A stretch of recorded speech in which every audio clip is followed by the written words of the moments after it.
পাসপোর্টের নানা দিক আছে।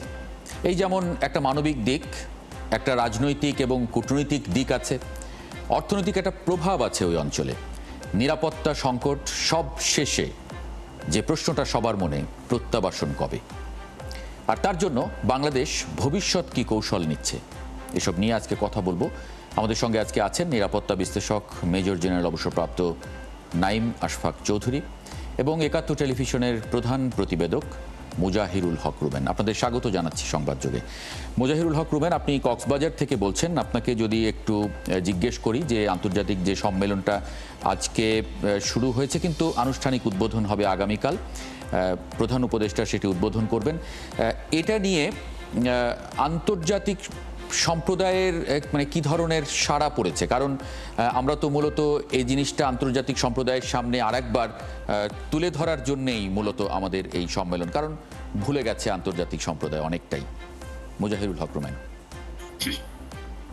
দেখুন, অন্তর্বর্তী সরকার দায়িত্ব নেওয়ার পরে গেল মার্চে কিন্তু আপনার জাতিসংঘে মহাসচিব এসেছিলেন এবং প্রধান উপদেষ্টার আমন্ত্রণে তিনি এই কক্সবাজারে যে রোহিঙ্গারা আছেন তাদের ক্যাম্প ঘুরে গেছেন, তাদের সাথে তিনি ইফতার করেছেন এবং তিনি তখন এই বিষয়গুলো সবচেয়ে গুরুত্বের সাথে তুলে ধরেছেন। সেটি হচ্ছে তারা যে মানবিক বিপর্যয়ের মধ্যে পড়ছে, যেহেতু আপনার তাদের সহায়তার পরিমাণ কমে যাওয়ার কারণে তারা শিক্ষা, স্বাস্থ্য এবং চিকিৎসা সবগুলো দিক থেকে তারা বেশ সংকটের মধ্যে আছেন।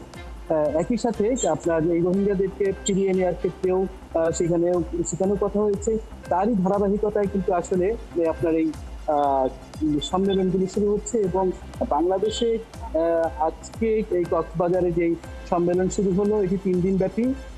এই সম্মেলনের মধ্য দিয়ে আসলে বিশ্ববাসীর কাছে নতুন করে বার্তা দেয়া এবং পরবর্তীতে আগামী মাসে 30 তারিখে এটি নিয়ে হচ্ছে আপনার ইউএন সম্মেলনে একটি সেশন আছে এবং সেখানেও এই বিষয়গুলো নিয়ে চূড়ান্তভাবে আরেক দফা আলোচনা হবে এবং তার পরবর্তীতে কিন্তু আবার কাতারেও আরেকটি সম্মেলনের প্রস্তুতি আছে।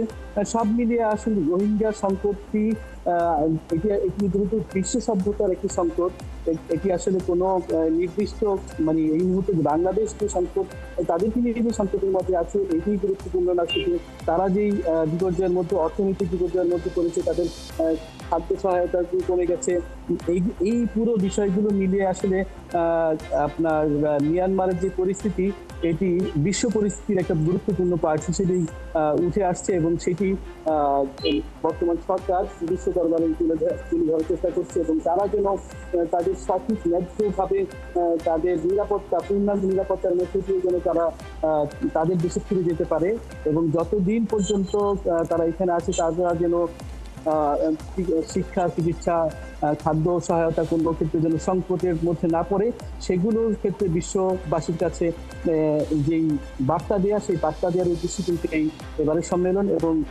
এর প্রতিটি ধাপে প্রতিটি আলোচনায় কিন্তু আপনার সেই বিষয়গুলি উঠে আসবে বলে আমাদেরকে জানিয়েছে আপনার প্রধান উপদেষ্টা প্রেস উইং থেকে।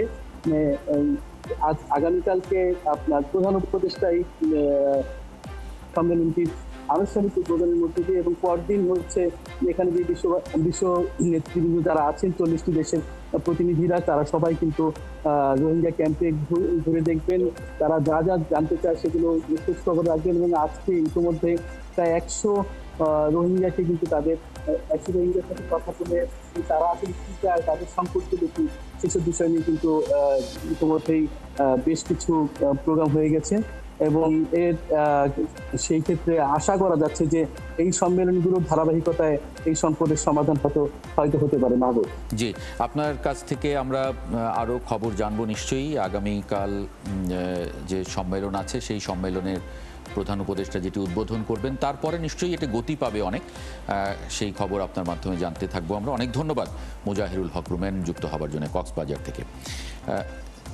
জেনারেল নাঈম আশফাক চৌধুরী, মানে আপনি এই সম্মেলনের আসলে ইম্প্যাক্টটা কি প্রত্যাশা করেন বা কি দেখেন?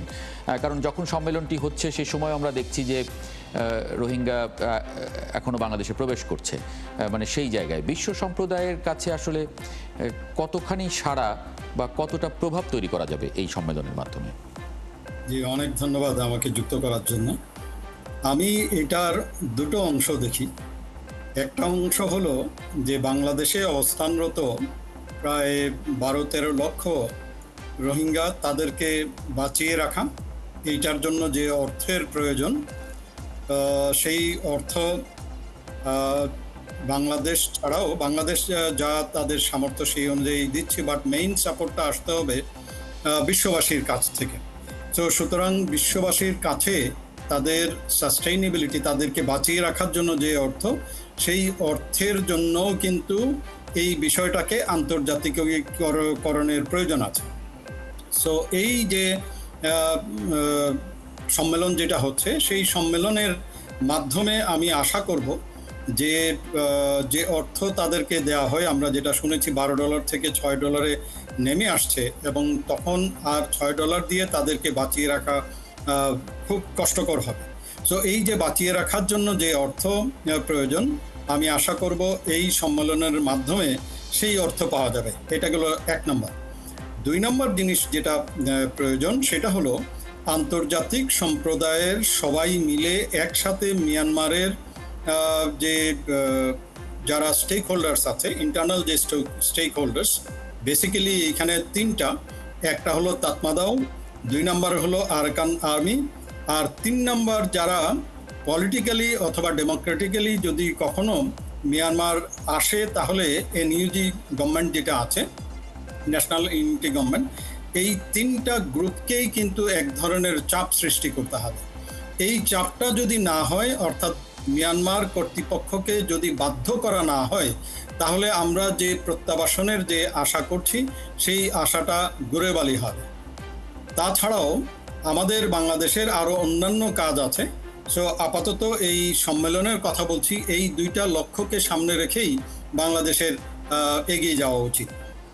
মানে এই সম্মেলন থেকে আপনি কি প্রত্যাশা করেন যে এখান থেকে আমরা মিয়ানমারের উপরে চাপ তৈরি করতে পারবো? একটা দিক, আর একটা দিক হচ্ছে বিশ্ব সম্প্রদায় তাদের যে অর্থনৈতিক সহযোগিতা এই রোহিঙ্গাদেরকে বাঁচিয়ে রাখার ক্ষেত্রে, সেটা তো তারা কমিয়ে ফেলেছে অনেক, যেটা আমরা গণমাধ্যমে বিভিন্ন সময় দেখেছি যে দীর্ঘদিন ধরে বাংলাদেশের থেকে আবেদনও করা হয়েছে, তারপরেও এটা দিন দিন কমে যাচ্ছে।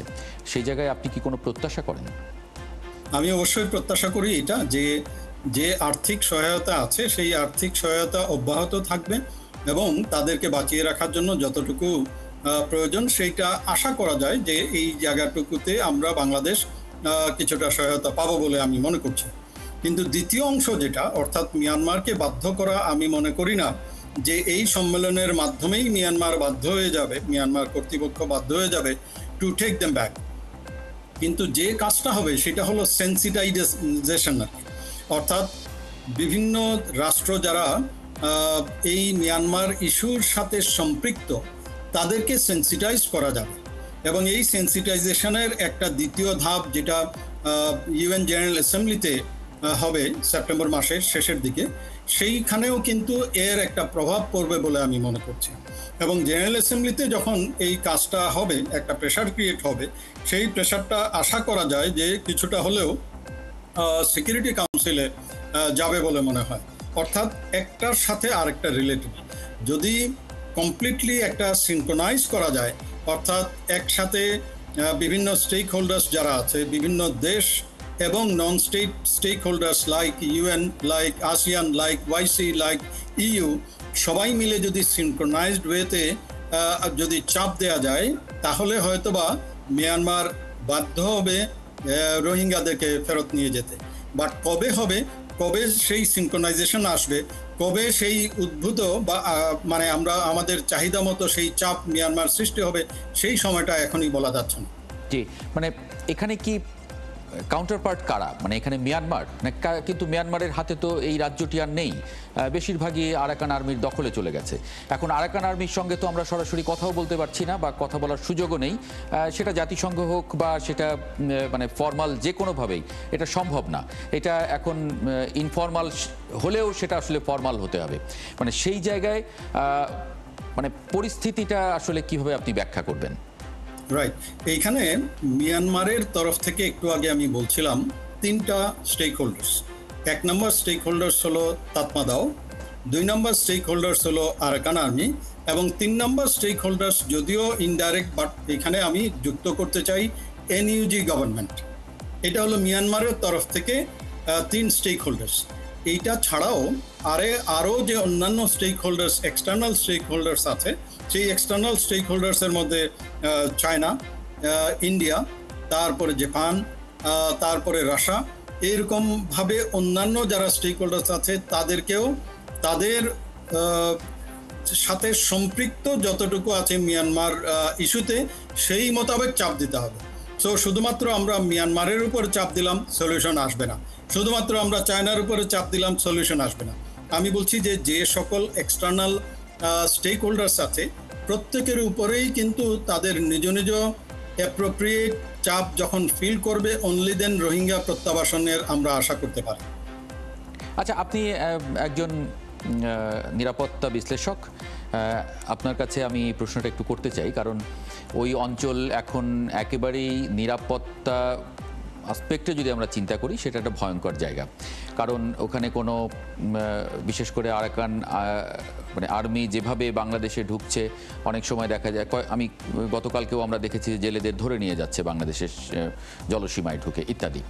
এটা একটা দিক আছে। আর একটা দিক, এই রোহিঙ্গা ক্যাম্পগুলোর ভিতরে আমরা এর আগে গণমাধ্যমে দেখেছি নানান ধরনের পকেট তৈরি হয়েছে, নানান ধরনের সন্ত্রাসী গোষ্ঠী তৈরি হয়েছে, যারা এলাকায় স্থানীয়ভাবে ডাকাতি সহ নানান ধরনের আইন শৃঙ্খলা বিরোধী কাজের সঙ্গে যুক্ত।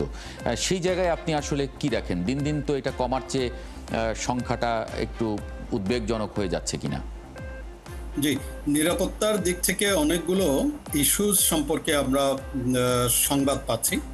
যেমন মিয়ানমারের ভেতরে, রাখাইনের ভেতরে যতটুকু শুনতে পাচ্ছি যে আরাকান আর্মি তারা প্রস্তুতি নিচ্ছে যে 4টা ডিস্ট্রিক্ট বাকি আছে, এখনো 3টা ডিস্ট্রিক্ট, বেসিক্যালি 3টা ডিস্ট্রিক্ট বাকি আছে, কায়পাও, সিতওয়ে এবং এন।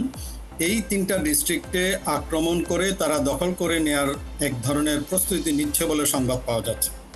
2 নম্বর সংবাদ যেটা পাওয়া যাচ্ছে সেটা হলো যে তাতমাদাও প্রস্তুতি নিচ্ছে রাখাইনকে আবার they would like to take back from Arakan army. So এইখানে তাতমাদাও প্রস্তুতি নিচ্ছে যে রাখাইনে আরাকান আর্মির এগেনস্টে অল আউট একটা অপারেশন করার জন্য। অন দ্য আদার হ্যান্ড, নর্থে যেটা আছে পালেতোয়া, এই পালেতোয়াটা হলো চীন স্টেটে, যেটা হলো আবার সিএনএফ এর অধীনে, যারা আরাকান আর্মির সাথে তাদের সম্পর্ক হলো খুবই খারাপ।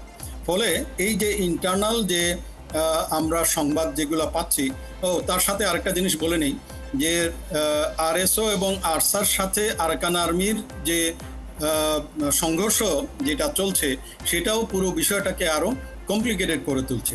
ফলে একটা ভলাটাইল সিচুয়েশন আমরা উইদিন ভেরি ফিউ ডেজ আমরা হয়তো বা দেখতে পাবো সিকিউরিটি সিচুয়েশন। এইটার স্পিল ওভার এফেক্ট আমরা বাংলাদেশেও আসার একটা সম্ভাবনা আছে। 2 নম্বর আর একটা বিষয় আমি বলছি সিকিউরিটি রিলেটেড যে ইস্যু, সেটা হলো যে নার্কো টেরোরিজম যেটা হচ্ছে মিয়ানমারের ভেতরে, তার ইম্প্যাক্ট কিন্তু বাংলাদেশে হওয়ার মানে অ্যাকচুয়ালি শুরুই হয়ে গিয়েছে। বিভিন্ন ধরনের ড্রাগ ট্রাফিকিং, আর্মস স্মাগলিং, এগুলো আসছে বাংলাদেশে, অলরেডি চলে আসছে। 3 নম্বর আরেকটা বিষয় হলো পার্বত্য চট্টগ্রামে যে সকল সন্ত্রাসী সশস্ত্র গ্রুপ আছে, আমরা সংবাদ পাচ্ছি তারা আরাকান আর্মির সাথে কাঁধে কাঁধ মিলিয়ে যুদ্ধ করেছে এবং সেইখান থেকে বিভিন্ন ধরনের অস্ত্র তারা নিয়ে আসছে পার্বত্য চট্টগ্রামকে অশান্ত করার জন্য। এছাড়াও আপনি যে কথাটা যেটা বললেন যে ক্যাম্পের ভেতরে যে সকল সিকিউরিটি সিচুয়েশন যেটা আছে, এইখানে 12 লক্ষ লোককে নিয়ন্ত্রণ করার জন্য যে পরিমাণ সিকিউরিটি ফোর্সেস আমাদের প্রয়োজন, সেই পরিমাণ সিকিউরিটি ফোর্সেস আমাদের নাই এবং নিয়ন্ত্রণ করাও very very tough. As such রোহিঙ্গাদেরকে ক্যাম্পের ভিতরে যদি শৃঙ্খলার মধ্যে আনতে হয়, তাদের নিজেদের মধ্যে থেকে এই জিনিসটাকে তৈরি করতে হবে এবং তাদেরকে তৈরি করে তাদের শৃঙ্খলা, তাদের নিয়ন্ত্রণ তাদের মাধ্যমেই করতে হবে। জি, অনেক ধন্যবাদ মেজর জেনারেল অবসরপ্রাপ্ত নাঈম আশফাক চৌধুরী যুক্ত হবার জন্য আজকে সংবাদযোগে। এ ছিল আজকের সংবাদযোগে। আগামীকাল ঠিক রাত 10টায় আবারও দেখা হবে নতুন কোনো বিষয় এবং তার বিশ্লেষণ নিয়ে। ৭১-এর সঙ্গে থাকুন।